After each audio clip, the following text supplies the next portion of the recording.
Adrian Vale's hand closed over my phone before my mother could ruin me in front of 200 people.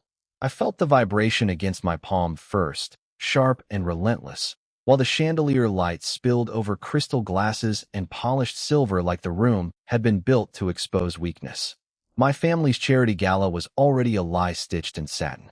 Every smile around me came with inventory. Who wore money? Who married money? Who failed to bring enough of it back home? I had spent 3 weeks planning seating charts, donor packets, and timing cues for a night I was never truly invited to enjoy. I was there as a daughter on paper, but in that ballroom, I was still the relative who had disappointed the Whitmores by reaching for a career instead of a husband. The screen lit my hand with my mother's name.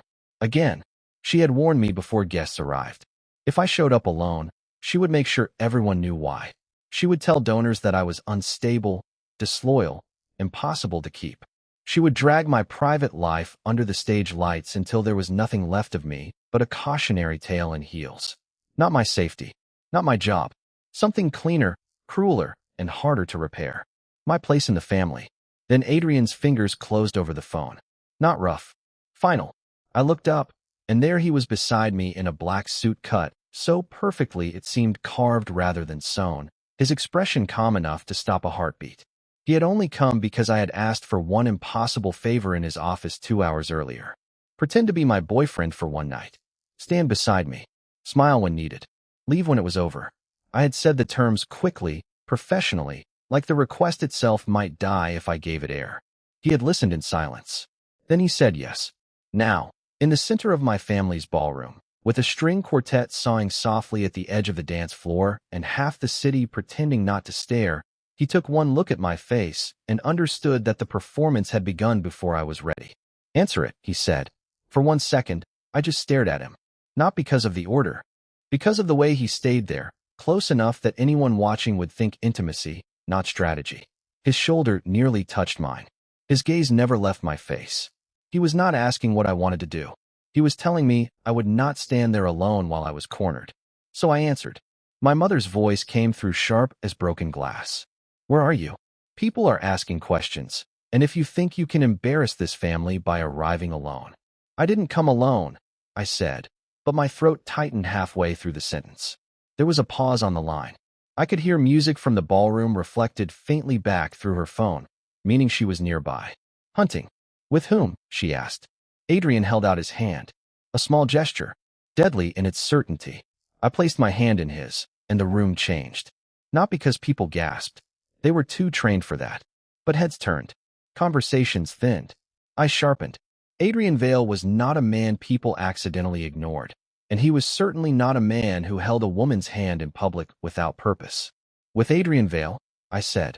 Silence. If you've ever watched a lie become too large to control, you know the exact sound of that silence.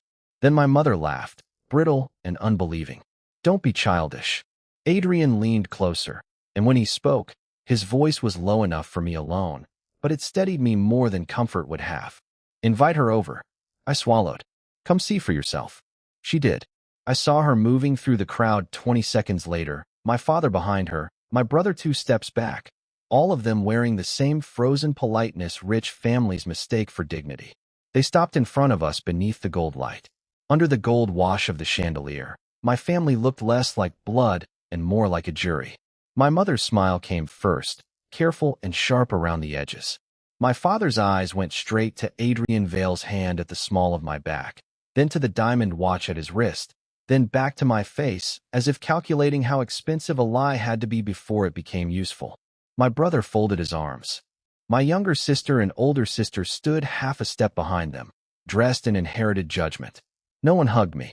No one asked if I was happy. My mother broke the silence with a laugh too light to be kind. Well, you do learn quickly. The words landed exactly as intended. Not surprise. Not blessing. A warning wrapped as praise. Adrian did not move his hand. I felt it then, what I had actually risked by asking him for this. Not my pride. That had already been bruised long before tonight. What stood in danger now was control. If my family believed this performance, they would start making decisions around it. If they doubted it, they would dissect me in front of half the city. Either way, my life was no longer fully mine unless the lie became stronger than their suspicion. My father extended his hand to Adrian. You move fast. Adrian took it with the calm of a man who had never hurried for anyone. I prefer clarity. One sentence. Clean. Heavy. My brother smirked. Clarity usually comes after introductions. I could feel the trap opening.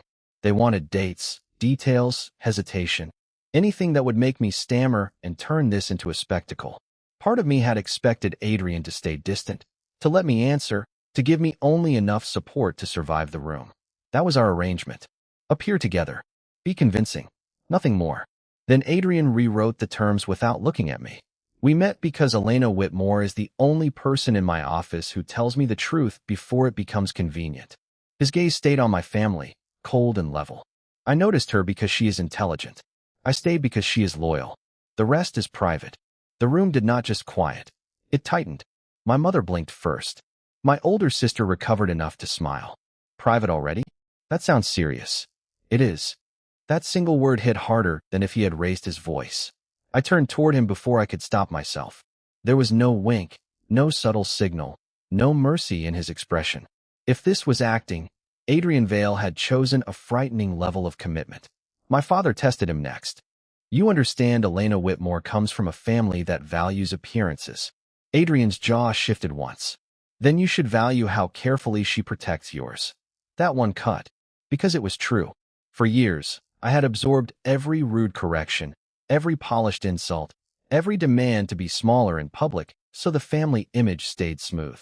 I had covered for missed birthdays, unpaid favors, whispered fights, and broken promises. I had done the emotional janitorial work rich families leave to the daughter least likely to complain. And Adrian, who should not have known any of that, had somehow seen enough to aim directly at it. My younger sister looked at me differently then. Not softer, just less certain. My brother stepped closer. How long has this been going on? Before I could answer, Adrian made the decision for both of us. Long enough that disrespect toward Elena Whitmore is disrespect toward me. I stopped breathing for a second. There it was. The cost. Not just a social performance anymore. He had attached his name, his power, and his reputation to mine in front of my entire family. If this went badly, it would not merely embarrass me. It could change how his world saw me, how my world used me, and whether I could ever step back out of this role cleanly. My mother's expression finally cracked. You make her sound protected. Adrian looked at her with that unsettling stillness only dangerous men seem to master. The orchestra had just shifted into something softer when Adrian answered my mother without raising his voice. She is. 2 words. Nothing dramatic. Nothing loud. But I watched them land on my family one face at a time, and I realized with a cold flicker beneath my ribs that he had done more than support my lie. He had claimed a position in it. My father's jaw tightened first. My brother looked down into his champagne as if the bubbles might rescue him. My mother, who had spent years mastering social cruelty refined into elegance, blinked like she had stepped too close to a flame and only then felt the heat. Dinner resumed around us in a hush of silverware, crystal, and expensive indifference. From a distance, no one would have noticed anything unusual. Up close, the air felt pressurized. I thought the worst of it had passed. I was wrong. My father drew me aside between courses under the pretense of asking about the caterer. The hallway outside the ballroom was lined with marble columns and mirrors framed in gold leaf, each reflecting little fragments of people pretending to enjoy themselves. I could still hear the muted swell of strings behind the closed doors. You've made your point, he said quietly, his smile fixed for anyone looking our way. Bring this to a graceful close before people start asking questions neither of us wants answered. I kept my own expression neutral. People are already asking. His eyes hardened. Then answer carefully. That was when I understood the next move would not be public humiliation. It would be containment. If my family could not discredit me in the room, they would try to manage the story after it left the room. And if Adrian's name remained attached to mine beyond tonight, my father's influence would not be enough to steer it. I should have gone back alone. I should have created distance before this performance gained more weight than I could carry. Instead, when the ballroom doors opened again, Adrian was already there, as if he had read the tension in my spine from across the room. His gaze shifted once from my face to my father's. Is there a problem? My father gave a polished laugh. Just family. Adrian did not smile. Family is usually where the problem starts. The line hung there with brutal precision. My father stepped back half an inch. It was the first time all night I had seen anyone make him yield space. Then my mother appeared with a solution sharp enough to cut. "If the relationship is serious," she said, rejoining us with that recovered composure rich women wear like armor, "you'll be at the Whitmore Foundation brunch on Sunday. The board will be there. So will close family friends. It would be lovely for everyone to meet properly." There it was, the real first test.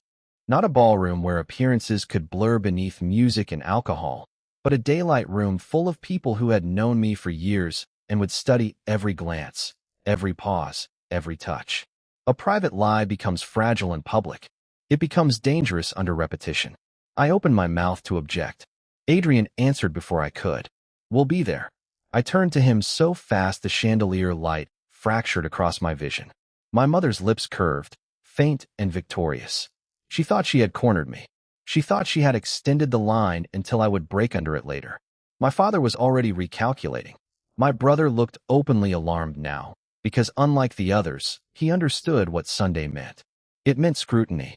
It meant witnesses who mattered. It meant this arrangement had just crossed from improvised defense into social fact. "Sunday at 11, my mother said. Adrian inclined his head once. "Send the address to Elena Whitmore." Not to me. Through me. As though my life had become an operational detail he had already folded into his own. By the time I reached my apartment building, the lie had already outrun me. Rain glossed the sidewalk in strips of yellow and black beneath the streetlights, and the old brass numbers over the entrance looked dull with age and neglect. My building sat on a narrow block on the east side, 6 floors of chipped paint, thin walls, and tenants who noticed everything. It had always embarrassed my mother, which was one of the reasons I had kept it. Nothing in that place belonged to performance. The radiator knocked in winter, the kitchen window stuck in summer, and the third stair from the landing gave a tired groan if you stepped on the left side. It was the one corner of my life that still answered only to me. That illusion lasted until I saw the black SUV idling at the curb. Not one SUV. 2. Heat drained out of me so fast it felt physical. The engines purred low and steady, too elegant for the block, too expensive for the cracked pavement and overflowing trash bins. 4 men stood exactly where nobody in my neighborhood ever stood, still, alert, dressed in dark coats that concealed more than the weather required. Adrian Vale's security team did not look lost. They looked installed. I stopped under the awning and felt rain mist against my bare ankles. No, one of the men opened the rear passenger door before I could decide whether to turn around or walk straight into the problem. Adrian stepped out with the same impossible calm he wore in rooms built to intimidate weaker people. The city seemed to narrow around him. Tailored charcoal overcoat, black gloves, not a drop of panic anywhere on him. My building, with its flickering hallway light and old mailboxes, should have diminished him. It didn't. "What are you doing here?" I asked, keeping my voice low because the super on the first floor lived for scandal and insomnia. His gaze moved once to the front entrance, then back to me. "You left alone." I stared at him, rain cold on my face. That tends to happen when people go home. A beat passed. Street noise hissed at the curb. Somewhere above us, a television laughed through a thin window. "You gave me an address," I said. "You did not give me custody." His jaw tightened so slightly another person might have missed it. "I didn't. Your mother isn't the only one who will test the edges of this arrangement."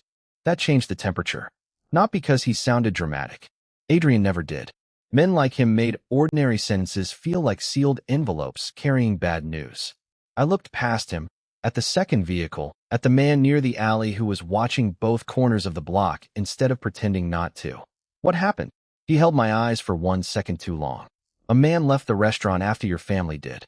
He waited outside long enough to suggest curiosity. Then he followed your cab for 11 blocks. My fingers tightened around my bag. "And you're telling me this now?" I'm standing here. The answer landed harder than apology would have. He had not come to soothe me. He had come because he had already acted. I hated that some frightened part of me understood the distinction immediately. I don't need an escort to my front door every night. Tonight you do. The hallway bulb buzzed above us as I pushed through the front entrance without inviting him. I expected resistance, or one of those cold commands that made grown men go silent around him. Instead, I heard his shoes behind me on the tile, measured and unhurried, as if the building had accepted him the moment he crossed the threshold. The security team remained outside. For shadows, for witnesses, for reminders that whatever this started as in public had changed shape in private. On the second-floor landing, I turned so sharply he nearly walked into me. "You do not get to come into my home because my mother was difficult at dinner." "No," he said. The hallway smelled faintly of wet plaster, old paint, and somebody's overcooked onions cooling behind a closed door. Rain tapped against the narrow stairwell window, a thin, impatient sound, while the yellow light above us buzzed like it was tired of staying alive. I kept one hand on my keys and the other wrapped around the strap of my bag, not because I thought I could stop Adrian Vale if he decided to ignore me, but because anger needed somewhere to go. My pulse was still uneven from dinner, from my mother's performance, from the way every lie had grown teeth the moment he chose to wear it like truth. "No," he said again, and his voice stayed low enough that it never had to become sharp. "I do not get to come in because your mother was difficult." He lifted his chin toward my apartment door. "I come in because the man in the Navy sedan has been parked across from your building for 11 minutes, and one of my men watched him photograph you getting out of my car." The words landed harder than if he had raised his voice. For 1 second, all I heard was rain. I looked past him, down the stairs, as if I could somehow see through brick and dark and distance. "That could be anyone." "It could," he said, "but it is not." My grip tightened around the keys until the edges bit into my palm. This was not dinner table embarrassment anymore. Not my mother prying. Not my relatives whispering behind wine glasses. A picture could travel faster than a lie, and unlike a lie, it did not need permission to ruin a life. "What do they know?" I asked. "Not enough yet." Yet. That one word chilled me more effectively than the rain soaking the hem of my pants. He reached into the inside pocket of his coat and took out a phone that was not the one I had seen him use all evening. 2 taps. Then he turned the screen toward me. Grainy street footage filled the display. My building entrance. My face lifting toward the awning. His hand at my back. Across the street, a dark sedan idling under a dead tree. The driver never got out. A phone screen flashed once inside the car like a tiny blade. "Who is that?" I whispered. "I do not know which buyer he reports to," Adrian said. "I know the method." Buyer. The word changed everything. Not gossip then. Not society-level humiliation. Business. Leverage. The kind of leverage that did not end with awkward explanations on Monday morning. "What do they think they saw?" I asked. His eyes stayed on mine, steady and unreadable. "Something useful. My secretary entering her apartment after a family dinner with me. Close enough to suggest access. Personal enough to suggest influence." I hated how quickly my mind understood the danger. People who wanted something from Adrian Vale would not come to me because they cared who I was. They would come because I looked reachable, because I looked soft. "I can handle my family," I said, hearing how weak it sounded in the face of what he was actually telling me. I did not agree to become part of whatever war follows you home. A muscle moved once in his jaw. "You already are." Silence pressed between us. I should have hated him for that sentence. Maybe I did. But hatred did not erase the truth of the street footage or the sedan or the fact that someone had decided my name mattered the moment his was placed beside it. From downstairs came a brief crackle in an earpiece and the muted sound of one of the security team speaking. Adrian listened without touching anything, then looked past me at my door again. "They ran your plate last week," he said. The floor felt less stable beneath me. "What?" "Your car. Outside the office garage." His gaze did not soften, but something in it became more careful, as if he were measuring how much honesty I could take before it broke into fear. Rain pressed harder against the stairwell window, turning the glass into a trembling sheet of black silver, while my pulse knocked so hard it almost seemed to answer it. The words about my car did not land all at once. They came in fragments first. "Ran your plate last week, outside the office garage," before the meaning gathered enough shape to make my throat tighten. Until that moment, the lie had still felt controlled, almost elegant in its danger. Family dinners, rehearsed touches, carefully timed entrances, a performance with clean edges. What stood in front of me now had no clean edges. Somebody had taken the story off the stage and followed it into the dark. I stared at Adrian and heard my own voice come out thinner than I wanted. "Who?" "One of 2 possibilities," he said. "Your family mentioned the car too often, Or someone watching The Office connected you to me and decided you were useful. Useful, not important, not cherished. Useful in the way men like Adrian measured risk, something that could be touched, leveraged, cornered. The thought should have made me angry at him. Instead, it made me cold. A door opened somewhere below us. Laughter drifted up, then disappeared. The building settled back into that cheap, exhausted silence poor walls never quite keep out. What do? I asked. For one brief second, I expected strategy. A list. Instructions. Distance. Instead, Adrian stepped past me, took the spare key from my hand, unlocked my apartment, and pushed the door open as if the choice had already been made somewhere inside him before I ever asked the question. I followed him into the dim room with my breath held tight in my ribs. Lamplight fell across the small couch, the stack of unopened mail by the fruit bowl, the cardigan I had left over a kitchen chair that morning. My life looked embarrassingly ordinary under his attention. No more staying here alone, he said. I actually laughed once, sharp and disbelieving. You don't get to decide that. He turned toward me slowly. No raised voice. No dramatic movement. Just that terrible stillness of his settling into the room until even my own indignation felt flimsy beside it. I do when someone has started surveillance on you because of me. That isn't protection. That's control. It can be both. The honesty of it hit harder than denial would have. He did not dress the truth in softer words. He did not pretend this was noble in a clean, uncomplicated way. Adrian was offering safety the same way he did everything else, with possession built into the structure. I folded my arms, more to hold myself together than to challenge him. I'm not moving into your world because you're angry. His jaw tightened. This stopped being about anger outside your office garage. Then he lifted a hand to the security team member at the door. One of the four men stepped inside, silent and broad-shouldered, carrying a compact black case. Another remained in the hall. The other two, I knew without seeing, would be downstairs and on the street. Adrian took the case, opened it on my kitchen counter, and the metallic click of latches sounded indecently final. Inside lay a new phone, a slim key card, and a small matte tracker no bigger than a matchbox. My stomach dropped. No, you'll carry the phone. No, you'll use the car assigned to you. I said no. He looked at me, and for the first time that night, something almost humanly frayed moved beneath the steel. Elena Whitmore, they already chose you as a point of access. The way he said my full name made the room go still. Not a secretary, not an inconvenience, not a temporary actress in his family's theater. A target. I hated that part of me understood him. I hated even more the part that felt relief. He crossed to the bedroom and opened the closet with the same ruthless efficiency he brought to negotiations. Pack what you need for 72 hours. I followed him, fury catching up with fear at last. Thunder rolled far enough away to sound civilized, but inside the apartment nothing felt civilized at all. A half-open suitcase lay on the bed between folded sweaters and work blouses, and my hands were moving faster than my thoughts, grabbing chargers, medication, the navy dress I wore when I needed to look composed even when I was not. Adrian Vale stood near the closet door, jacket still damp from the rain, phone to his ear, saying very little.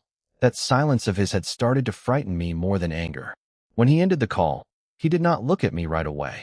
He looked at the suitcase, at the room, at the life I had built in careful, quiet pieces, as if he were calculating how much of it could survive what was coming. Your brother sold your address for cash. The blouse slipped from my fingers and landed on the carpet without a sound. For 1 second I heard nothing. Not the rain. Not the low hum of the refrigerator from the kitchen. Not even my own breathing. Out of everyone who could have cracked, I had not prepared myself for family. My mind reached for some kinder explanation and found none. Elena Whitmore's family had always had a talent for loving me in ways that left bruises no one else could see. But this was different. This was not disappointment or guilt or another hand in my paycheck. This was a price put on my safety. No, I said, and hated how weak it sounded. Adrian finally met my eyes. I had it confirmed twice. I wanted to ask which one. I wanted to believe there might still be one innocent face at that table. Instead, I heard myself ask the crueler question. How much? His jaw shifted once. Enough that whoever's behind this new desperation would do the rest. That was the breaking point. Not the threat. Not the move. Not even the fact that he had entered my apartment and started reorganizing my life like a hostile takeover.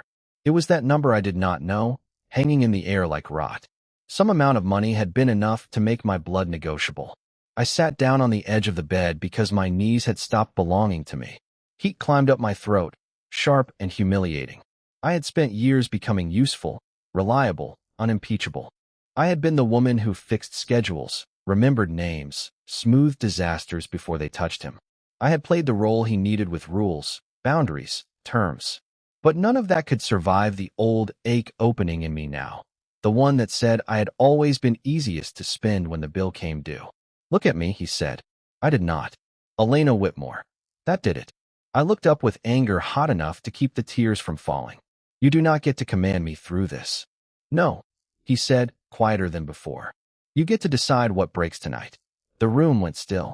He reached into the inside pocket of his jacket and placed a folded sheet of paper on the bed between us.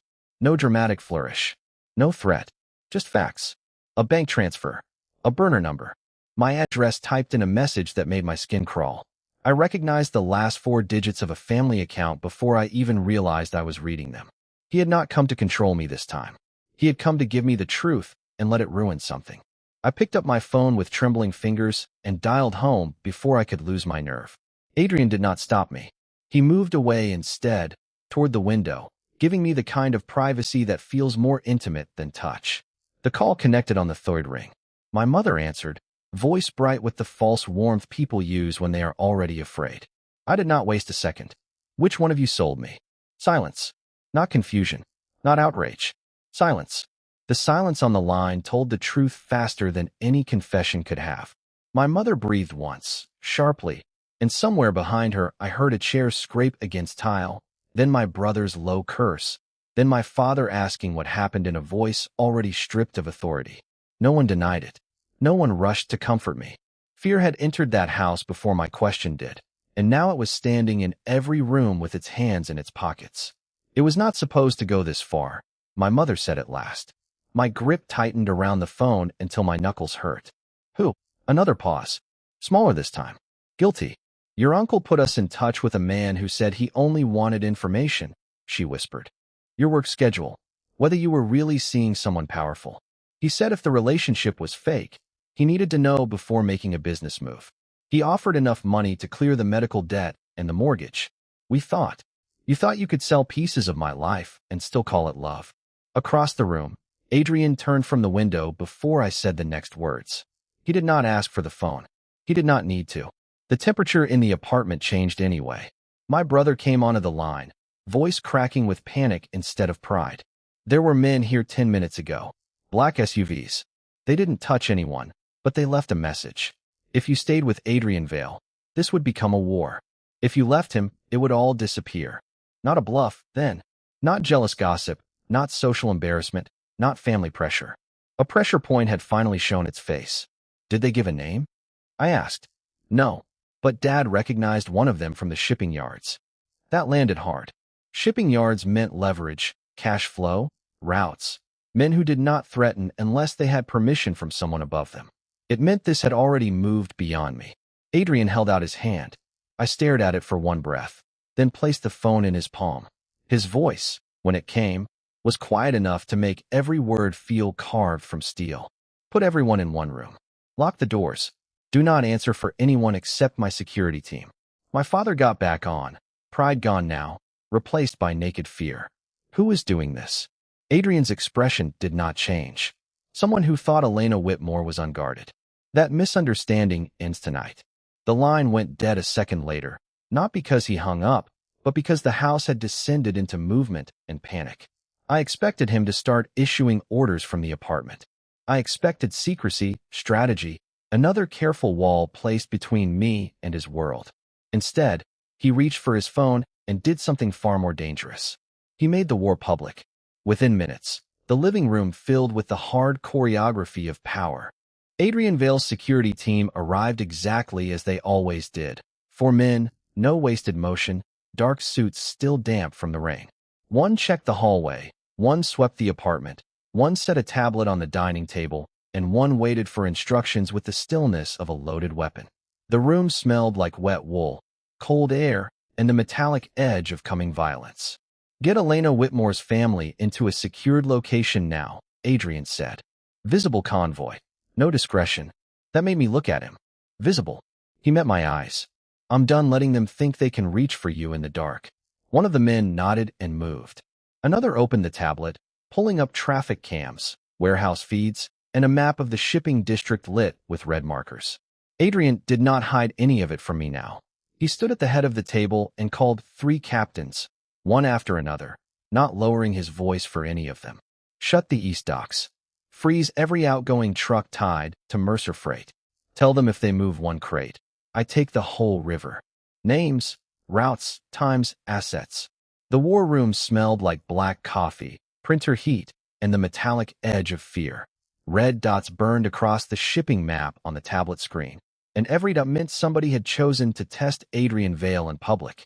I stood a few feet from him with my hands braced against the back of a leather chair, trying to keep my breathing steady while his security team moved around us in short, efficient lines, for men checking feeds, relaying locations, loading weapons I did not want to look at for too long. Then Adrian ended the 4th call, set the phone down, and looked at me instead of the map. Not through me. At me. The room shifted with that one glance.